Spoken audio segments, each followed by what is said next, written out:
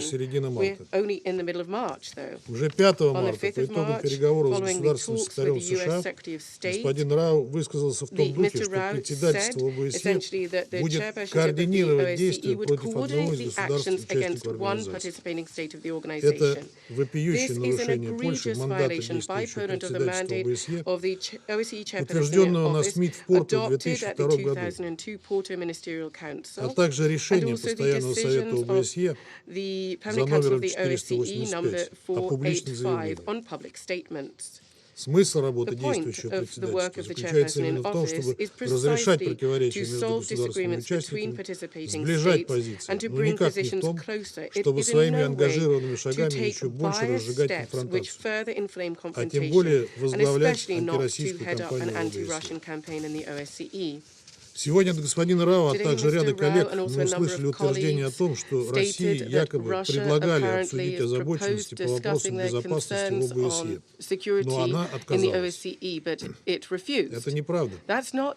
Мы не отвергали запущенный польским председательством соответствующий диалог, однако подчеркиваю, что для его успешного проведения нам надо получить ответы от Соединенных Штатов и индивидуальных стран-членов ОБСЕ о том, как они видят на практике реализацию принципа неделимости безопасности. Поскольку мы получили только отписки, причем не от стран, а от Евросоюза и НАТО, к которым мы с этим вопросом не обращались.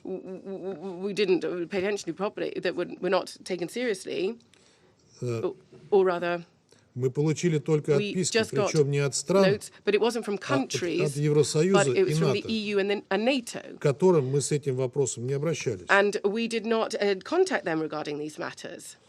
Говорить о том, что на площадке ОБСЕ запущен какой-то полезный диалог, это профанация. По вине наших западных коллег ОБСЕ пока не смогла справиться с решением важнейшей, судьбоносной по сути задачи – достичь единого понимания фундаментального для всей архитектуры европейской безопасности принципа неделимости этой самой безопасности. Этот принцип требует избегать каких-либо действий, которые будут укреплять чью-то безопасность в ущерб безопасности любой другой страны.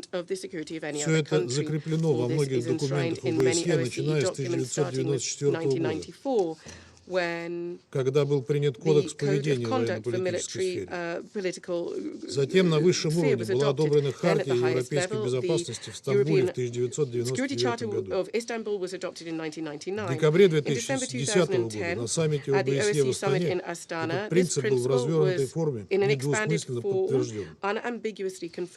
Вместо этого западным лагерем во главу угла было поставлено право любой страны выбирать себе союзы, а про то, что этого нельзя делать в ущерб безопасности других, наши коллеги предпочитали не вспоминать.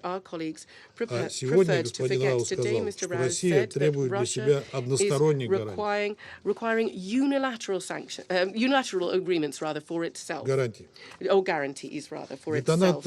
Детонатором глубокого кризиса европейской безопасности, сложившегося в силу упомянутых мной тенденций, стала ситуация на Украине. Полагаем, что и в этом есть прямая вина ОБСЕ, закрывавшего глаза на все то, что происходило все эти годы не только на Донбассе, но и на самой Украине. Есть в этом и роль польского председательства. Кто мешал действующему председательству, в том числе через своего спецпредставителя в контактной группе, добиваться от украинской стороны полного и последовательного выполнения Минского комплекса мер? Схема действий была абсолютно понятна. Прежде всего, обеспечить прямой диалог Донецк и Луганск, а также непредвзятость наблюдения за ситуацией силами специальной мониторинговой миссии ОБСЕ. От ее руководства требовалось конструктивное рабочее взаимодействие с властями Донецка и Луганска, как предписывает мандат этой миссии, одобренный Постоянным Советом ОБСЕ. Согласно этому мандату, миссия не должна была оставлять без внимания нарушение прав человека и свободы СМИ на всей территории Украины, не пропускать мимо своего внимания очевидные факты, которые говорили о разгуле агрессивного национализма, неонацизма и многочисленные случаи дискриминации русскоязычного населения. Помимо этого, на Украине приобрели массовый и систематический характер нарушения прав человека. Были приняты дискриминационные законы об госязыке, образовании и коренных народах, направленные прежде всего против русского языка и многомиллионного русскоязычного населения. Вместо этого мы столкнулись с откровенным подыгрыванием со стороны ОБСЕ, включая польское председательство украинским властям. А те категорически отказывались от ключевого положения Минска, прямого диалога с Донбассом, предпочитая разговаривать с живущими там своими гражданами, своими же согражданами, языком пушек и обстрелов. Откровенно саботируя собственные обязательства, Киев сделал все, чтобы разрушить Минские соглашения. Россия последовательно призывала Украину уважать чаяния жителей Донбасса и законные стремления говорить на родном языке, обучать на нем своих детей, чтить память тех, кто освобождал эти земли от фашистов, а не тех, кто воевал на стороне гитлеровцев и убивал мирных граждан в годы Великой Отечественной войны. Но в Киеве нас слышать не хотели. В то же время Запад во главе США, вместо того, чтобы заставить Украину выполнить обязательства по Минским соглашениям, всячески ей подыгрывал, игнорировал саботаж Минска. Более того, страны НАТО накачивали Украину современным оружием, направляли военных инструкторов, всячески способствовали милитаризации региона. Такие действия своих западных покровителей в Киеве воспринимали как карт-бланш на проведение военных провокаций на Донбассе. В конце января-февраля об отказе выполнять Минск в открытую заявило почти все высшее руководство Украины. Подтвердил нам это и украинский поспред в ходе заседания Совета Безопасности 17 февраля. После этого произошло резкое обострение ситуации вдоль всей линии соприкосновения. Фиксировались многочисленные факты нарушения режима прекращения огня. Снаряды разрушали дома мирных граждан, школы и другие объекты гражданской инфраструктуры. К сожалению, не обошлось без жертв. Существенно возросла угроза рецидива полномасштабных боевых действий образца 2014-2015 года. Население республики столкнулось с реальной угрозой прямого уничтожения киевскими властями. В нашу страну устремился поток беженцев. Как мы позже узнали из найденных украинских военных в ходе нашей военной операции документов, у них был приказ начать военные действия против ЛНР и ДНР уже в марте. Копии этих документов есть на сайте Минобороны России. Наша операция помешала этим планам. Сейчас против России развязана масштабная информационная война.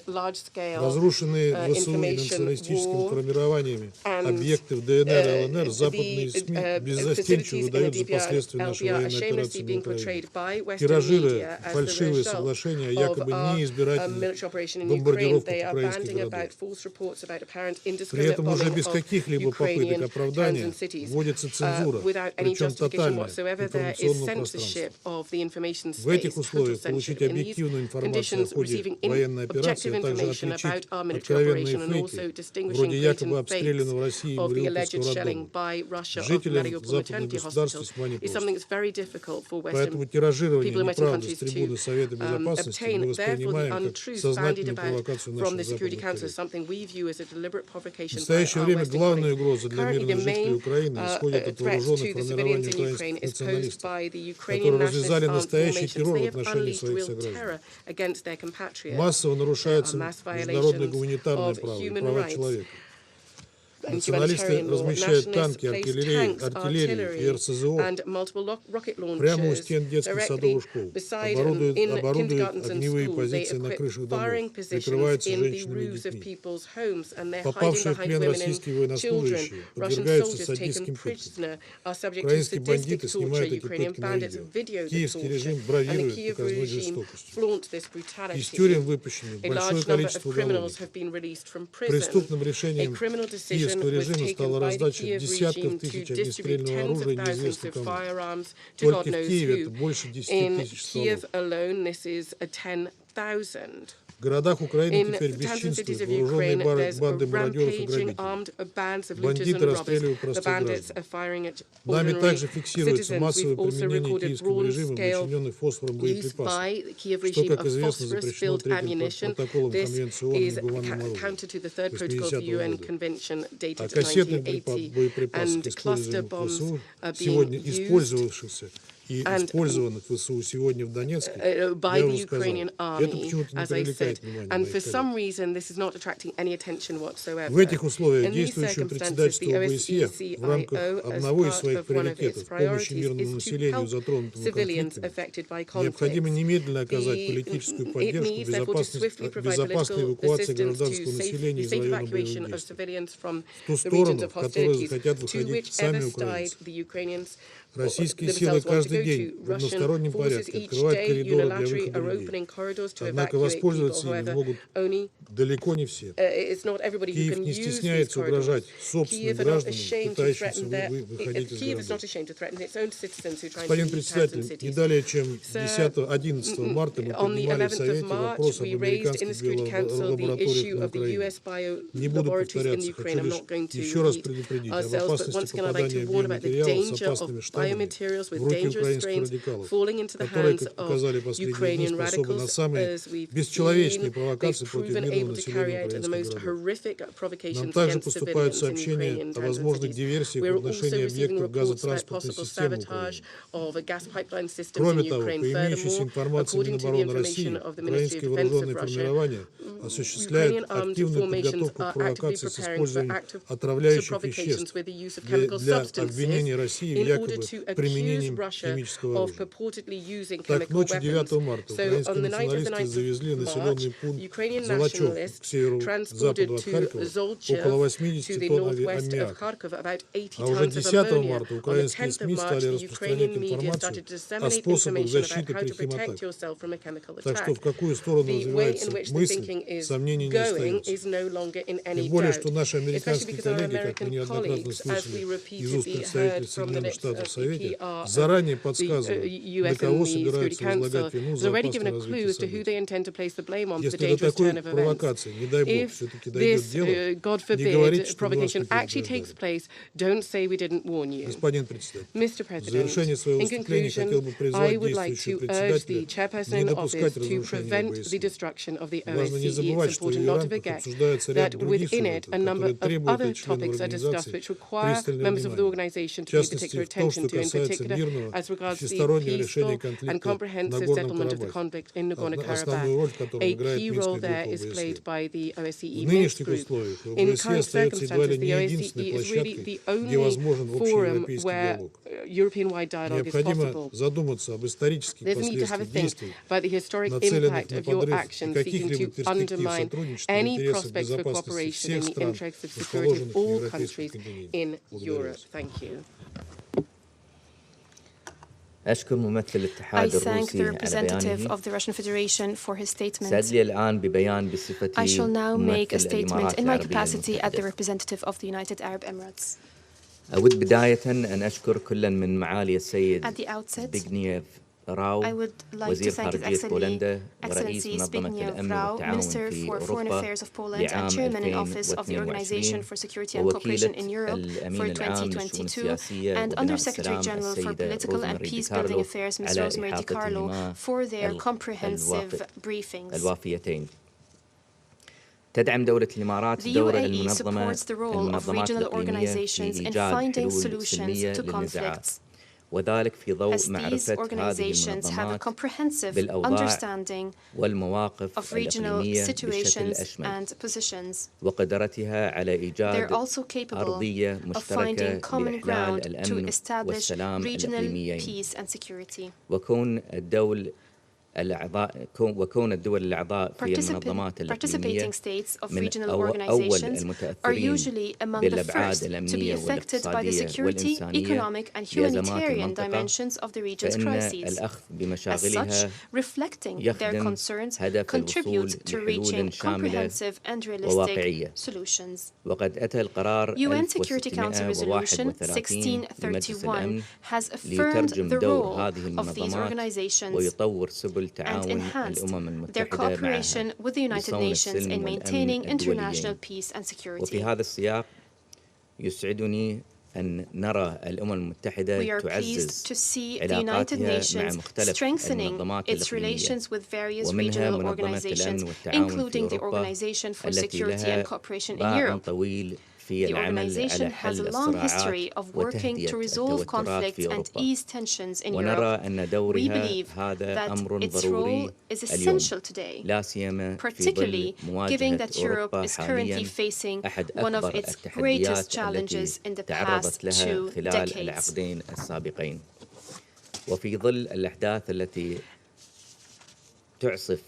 As we follow the current events engulfing Europe with great concern, we believe we can benefit from the expertise and mediation efforts of the organization to find a solution to the conflict in Ukraine. The role of this organization is also important considering the continued deterioration of the security and humanitarian situation in Ukraine. The situation has in turn impacted the wider region, especially as Ukrainians search for safety away from conflict, resulting in a growing number of refugees that now exceeds 2.5 million. The organization's role in dealing with the repercussions of this conflict is important, not only at the regional level, but also at the international level. The continuation and worsening of the crisis threaten food security, especially as exports of wheat from Ukraine have stopped. Ukraine is one of the 5 largest exporters of wheat in the world, and an important source of wheat for the World Food Programme. This situation will particularly affect developing countries that depend on wheat imports amid an increase in its global prices. In addition to the crisis in Ukraine, participating states of the OSCE have several security and political concerns, including frozen conflicts in Georgia and Moldova, tensions in the Balkan Peninsula, as well as the situation in Nagorno-Karabakh. Resolving these tensions requires balanced diplomacy based on a holistic vision that champions dialogue and aims to address existing differences. We rely on the role and experience of the OSCE in mediation, as well as the good offices of the OSCE Chairman in Office to find diplomatic solutions to the region's crises, based on the principles of sovereignty, independence, territorial integrity of states, and maintaining regional security and stability. We also commend the priorities of the Chairman in Office, including the emphasis on compliance with the fundamental principles of peaceful relations among states that is consistent with the Charter of the United Nations, the Helsinki Final Act, and other relevant international agreements.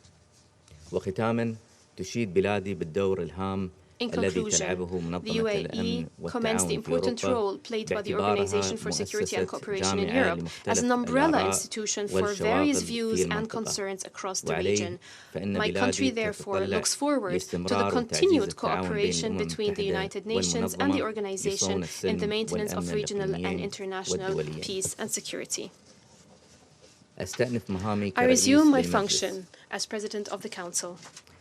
I give the floor to His Excellency Zbigniew Rau to respond to the comments being expressed at the meeting. Mr. President, Madam Under Secretary General, distinguished ambassadors, ladies and gentlemen, thank you for this useful and timely debate and for allowing me to participate. I appreciate the interest from the members of the Security Council. Also, I recognize the presence of ambassadors and high-ranking representatives of countries from outside the Security Council, some of them sitting today in the audience and some of them submitting written statements for the record. It is fair to say that the international community is currently at a critical juncture. Even before the current crisis, we saw the erosion of the practical implementation of Helsinki principles and commitments. Today, we should pay special attention to how fundamental UN and OSCE principles are implemented and how to react when those principles are violated. In carrying out my task as the OSCE chairman in office, I will be tirelessly calling on all participating states to abide by our joint commitments. I would like to reassure partners that I will not shy away from facilitating dialogue and seeking ways to advance settlement of the ongoing regional and frozen conflicts. As I indicated before, this will exactly be the focus of my upcoming trips to Moldova and the South Caucasus. Later, during the year, I will visit the Western Balkans and Central Asia. The ongoing non-compliance by a OSCE participating state may complicate this effort. However, I will do my best to attentively listen to all partners to promote our joint principles and commitments. We will continue to show unwavering support for the sovereignty and territorial integrity of Georgia within its internationally recognized borders. We are determined to keep the conflict around Abkhazia and South Ossetia high on the OSCE agenda, as well as seek possibilities to support the communities affected by the conflict. I will make even greater efforts to increase the involvement of the OSCE, the Minsk Group, and its co-chairs in resolving the dispute between Azerbaijan and Armenia. We encourage Armenia and Azerbaijan to engage in dialogue aimed at contributing to security, stability, and prosperity in the region. In conclusion, let me reiterate that only by reverting to UN and OSCE principles, we will be able to ease tensions and prevent military conflicts in the future. Thank you. أشكر معالي السيد راو على ما قدمه. أعطي الكلمة الآن لممثل أوكرانيا. I give the floor to the representative of Ukraine. Thank you, Mr. President, OSCE Chairman in Office, Madam Under Secretary General, distinguished colleagues, and we have no doubt who sits in the Soviet seat behind the nameplate Russian Federation. The General Assembly gave a clear answer to this question. It is the aggressor state, not a shred of doubt. I would like to start with expressing my gratitude to the OSCE Chairman in Office for his briefing, and in particular for his clear qualification of the Russian actions against Ukraine as unprovoked and unjustified aggression, which runs counter both the UN Charter and the Helsinki Final Act, all OSCE commitments and principles. Minister Rau, welcome to our regular intervention meetings, where members of the UN family gather around the aggressor state, who is in denial and makes no effort to struggle with its addiction to killing innocent citizens. Indeed, both the UN and the OSCE are now at the critical juncture with all their fundamental principles being violated, flagrantly, openly, and deliberately. Violated by Russia, that has pretended to be a key stakeholder in maintaining international peace and security. Instead, it has been a main provider of insecurity, encircling itself with a belt of conflicts. On the 24th of February, Russia went even further, launching an aggressive war against Ukraine, the war that serves an illustration of what the UN founding members, and Russia was not in their list, a mind tried to save succeeding generations from. I therefore commend the chairman in office for his strong commitment to pursue as his main priority the termination of the war on the basis of respect to the sovereignty and territorial integrity of Ukraine within its internationally recognized borders. We fully support human-oriented approach of Poland's OSCE chairmanship with a special focus on protection of the civilian population affected by conflicts. Russian troops continue to commit war crimes and crimes against humanity in Ukraine, erasing any difference with their Nazi predecessors 80 years ago. Cities and villages destroyed to the ground, mass graves, terror against civilians in the occupied territories, abduction and killing of representatives of local authorities, activists, and journalists. I reiterate my call on the Security Council and today address this call to the OSCE chair, as well to facilitate release of Ivan Fedorov, mayor of Melitopol, Zaporizhia region, who was detained by the Russian soldiers on 11th of March. Now he is reportedly tortured due to his refusal to collaborate with the aggressor. Unfortunately, the Russian occupants step up their repressive practices, as yesterday they abducted Yevhen Matveyev, mayor of Dnipro-Rudne, another town in Zaporizhia region. Russia proceeds with repressive practices as it has completely failed to create an illusion of public support on the territories it temporarily occupies.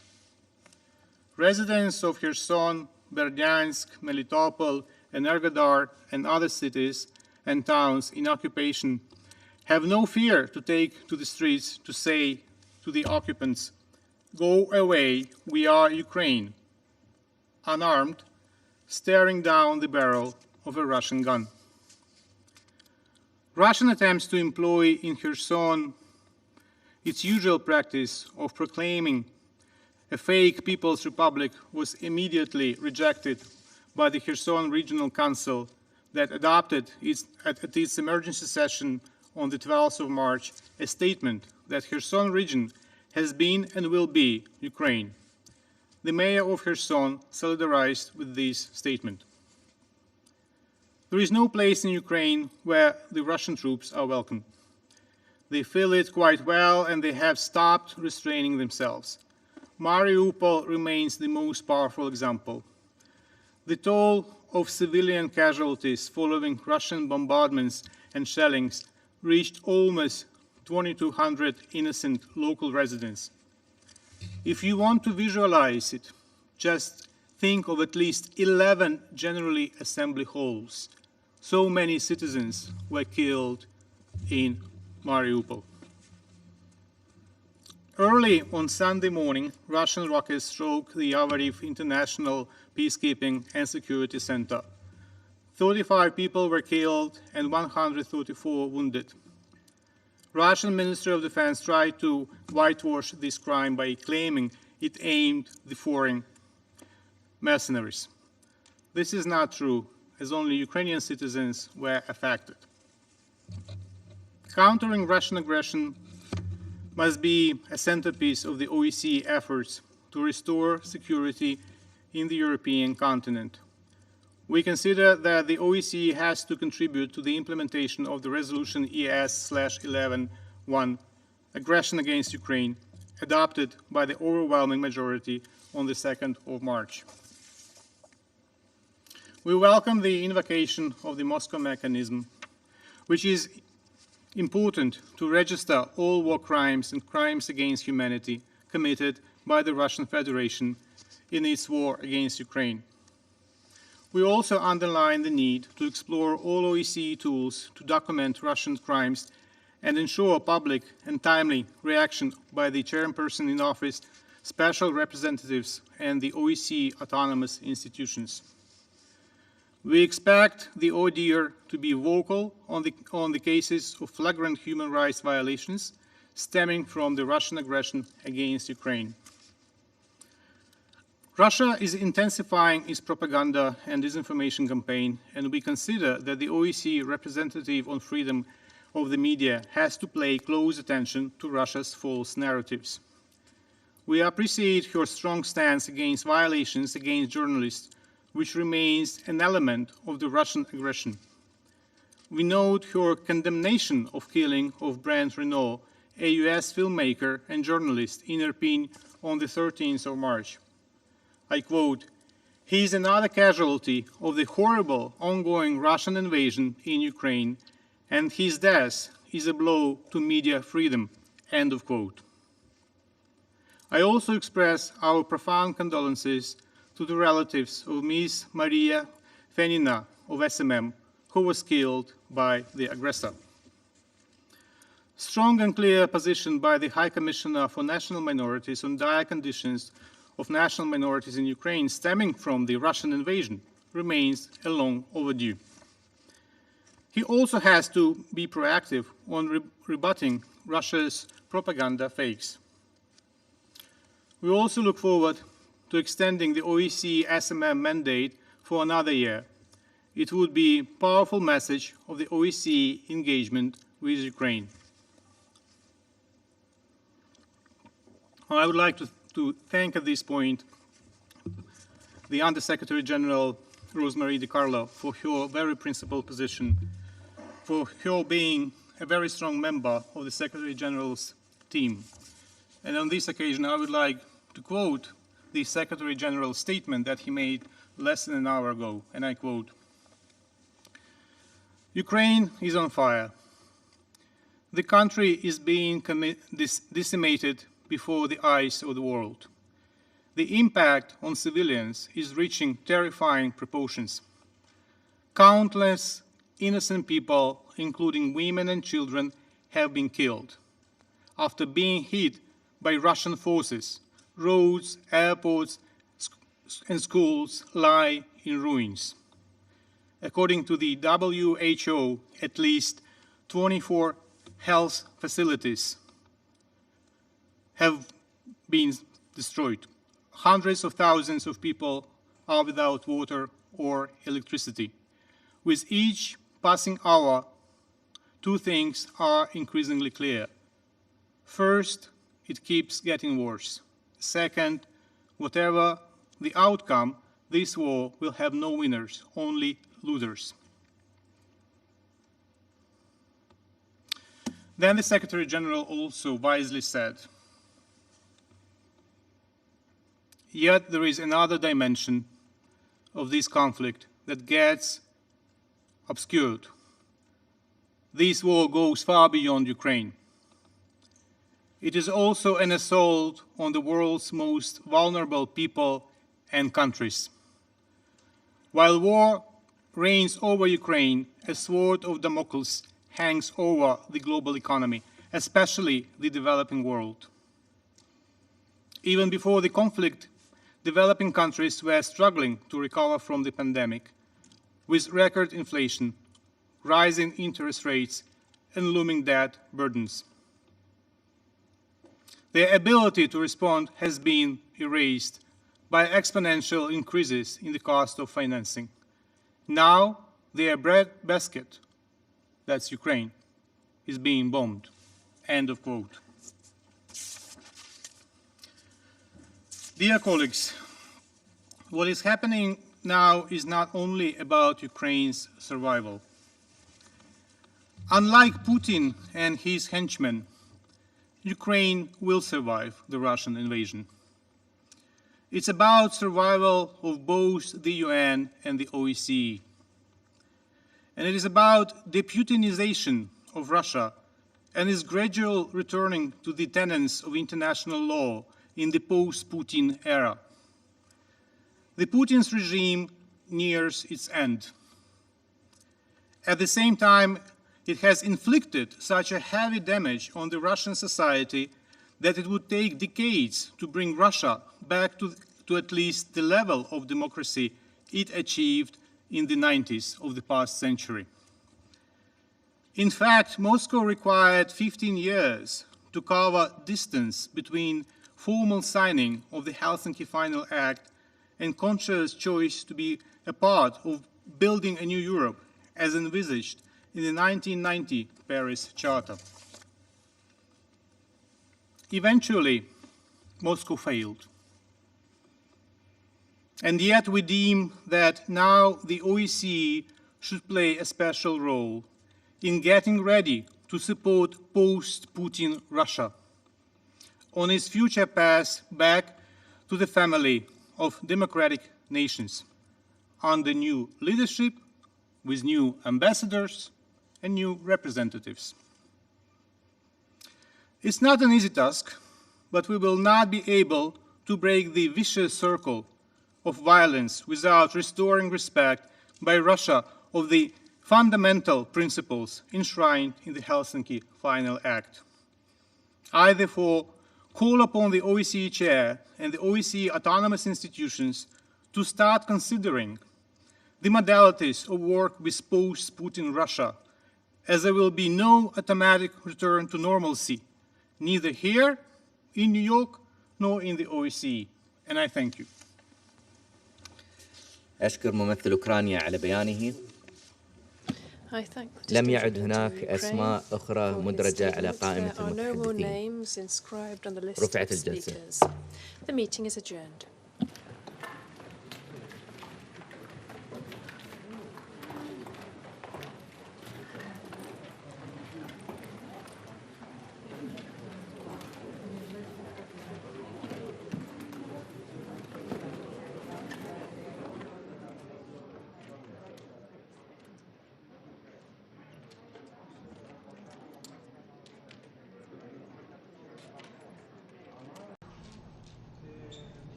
Remarks of Minister Rau, and then we will take around 2 or 3 questions from the floor, okay?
Okay. Ladies and gentlemen, I'm pleased to have briefed the United Nations Security Council in my capacity of a chairman in office of the Organization for Security and Cooperation in Europe. Both the United Nations and the OSCE work to maintain international peace and security and safeguard the respect for international law, including the basic human rights and fundamental freedoms. This is why they both condemned in the strongest terms the military aggression of Russia on Ukraine, indiscriminate attacks against civilians, shelling hospitals and schools is not only inhuman, it is nothing but a crime under international law. The OSCE Polish chairmanship is now facing a completely different reality than a month ago. The war in Ukraine has dominated its agenda almost completely. Russian aggression shakes the very foundation of the OSCE. We see Russia defy its primary responsibility to act as a guardian of international peace and security, both as a member of OSCE as well as the permanent member of the United Nations Security Council. Instead, it chooses to act as an aggressor. This long-planned military attack, with the participation of another state, Belarus, is unprovoked, unjustified, and illegal. Such a flagrant breach of OSCE principles and commitments poses questions about stability of the rules-based order. Still, we believe OSCE is able to keep the states talking in good times and bad. Poland is convinced it is in the best interest of the organization and its participating states to work on proper modus operandi to fulfill OSCE's mandate. Right now, the primary focus of OSCE work in Ukraine will be to help avert humanitarian crisis and create the conditions for assistance and evacuation. OSCE stands ready to continue its cooperation with the United Nations. We have established close coordination with the UN Office for the Coordination of Humanitarian Affairs and the UN High Commissioner for Refugees, International Organization for Migration, and the International Committee of the Red Cross. The OSCE welcomes any genuine effort that contributes to stopping the ongoing hostilities and can lead to finding a sustainable, peaceful solution. With that said, talk must be accompanied by actions. I reiterate the joint call I made with OSCE Secretary General Helga Schmidt on the very first day of the Russian aggression for the immediate cessation of all military activities. We call on Russia to stop the deplorable acts. We call on Russia to stop shelling civilians while attempts of evacuation. We call on Russia to stop shelling and dropping bombs on homes, hospitals, and streets full of innocent people, most of whom are children and women. We call on Russia to honor its international obligations and commitments.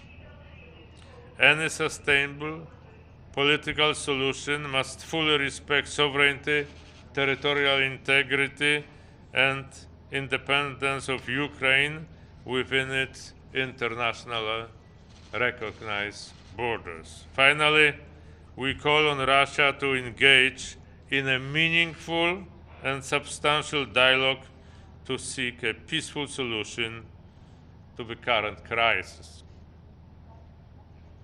The door to diplomacy is still open. Thank you.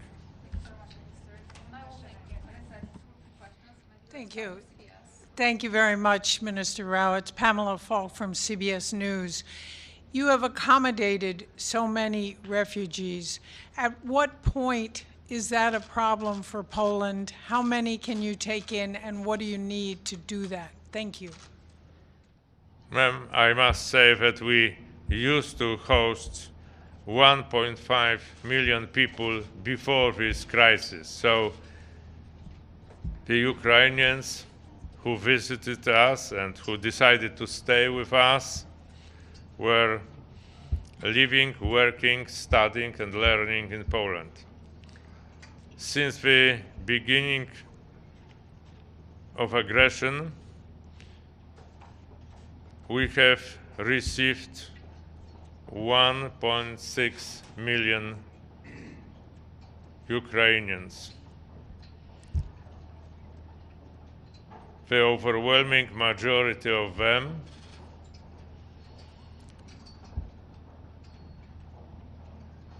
are in touch with their friends and relatives who already live in Poland.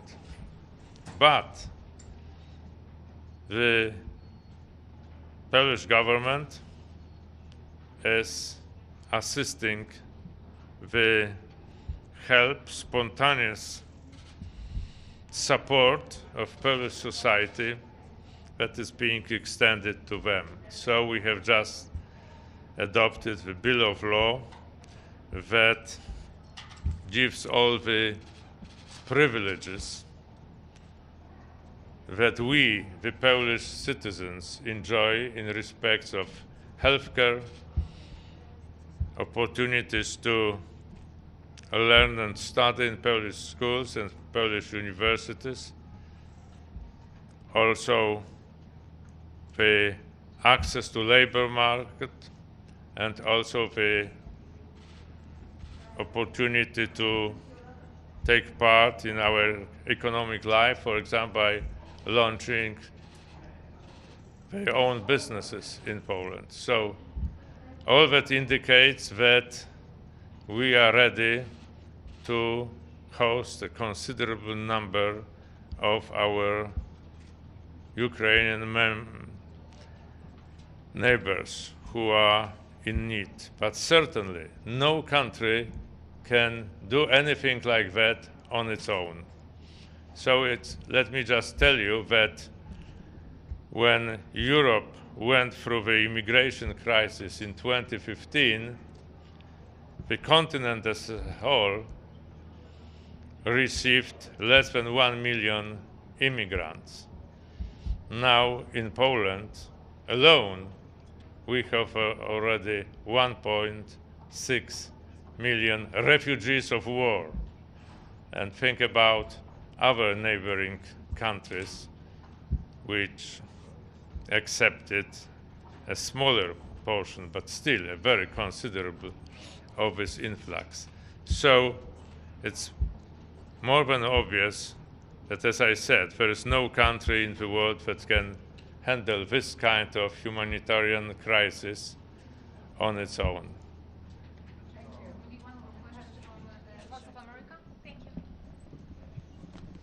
Hello, Mr. Minister. I'm Margaret Bashir with the Voice of America. In your national capacity, I'd like to ask you, the United States has expressed objections to Poland transferring its MiG jets to Ukraine. Ukraine is still asking for them. Have you been in touch with your Ukrainian counterpart to try and find a workaround to still deliver these jets? Is this still a possibility?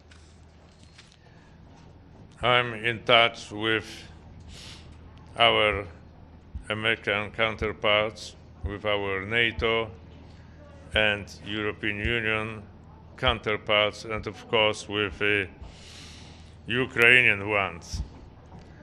As far as your question is concerned, I can only say that this kind of decision has to be made by the NATO alliance as a whole, but not one member state, because the impact of this kind of decision is going to affect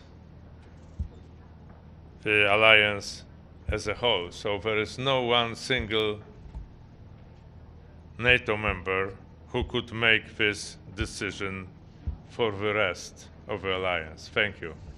Thank you very much. Thank you very much, Minister. And thank you, ladies and gentlemen.